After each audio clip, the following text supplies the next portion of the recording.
Journalists, you're working for editors who have agendas and newspapers who have agendas.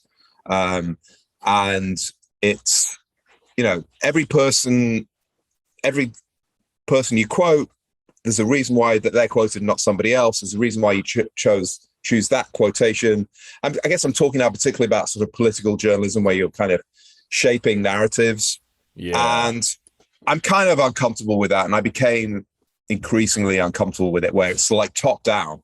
And particularly when I was a foreign correspondent covering US politics, I remember I had a colleague who's just said to me, Toby, you always have to remember the best ideas come from London. And he was being sarcastic, but it was true. And if some senior executive in London, had, I don't know, heard something on Sky News or the BBC or whatever, and that was their theory about, what was happening at the White House, I'd have to push towards. Well, kind of right to order, but obviously I would try and shift it in other directions. And the best way of dealing with a bad idea is to have a better one. But, there's that kind of, there's that process, in journalism, which I felt was kind of dirty. Whereas, as an author, you've got so much more control yourself. And sure, there's a commercial element like the title and the jacket and editors might say, well, I wouldn't talk about that, or I wouldn't, but you have, I don't know, often as a journalist, even unless it's a pure war reporting where, you're in Sadr City in 2004 and with a bunch of snipers and, that's very pure because you just write it and they publish it. But particularly when you get into politics, kind of sometimes, less than 50% of it can be yours. And, I didn't like that.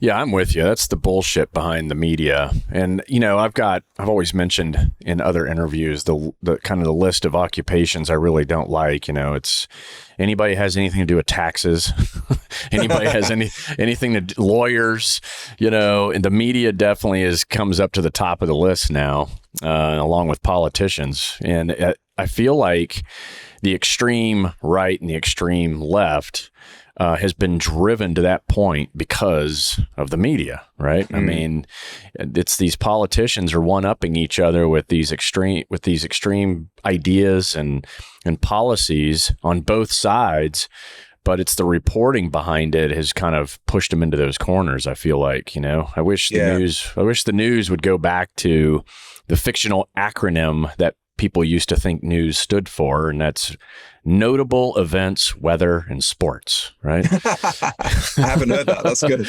And I find it interesting that it's nothing like that. You turn on the TV or you read an article, it's not notable events, weather, and sports. It's fucking drama and bullshit. And, I always have to remind people, man, you watch the news or you have it playing in the background on a regular basis, beware. I mean, 75% of it's bullshit. And, but they make you believe it's fact. It's unfortunate. Yeah, I mean, it's sad because this wasn't how, I started in journalism in 94, working for the Telegraph on the news side. And, we had, 25 or so news reporters. Some of them were kind of left wing. Some weren't.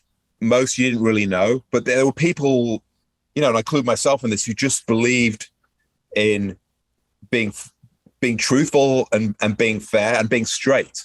Yeah. And we kind of like did not want to be affected by any agendas, including like the editorial agenda of our own paper.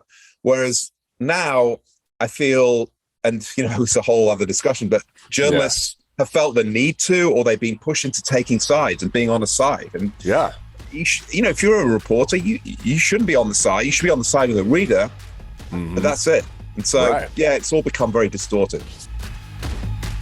You're listening to Can You Survive This Podcast?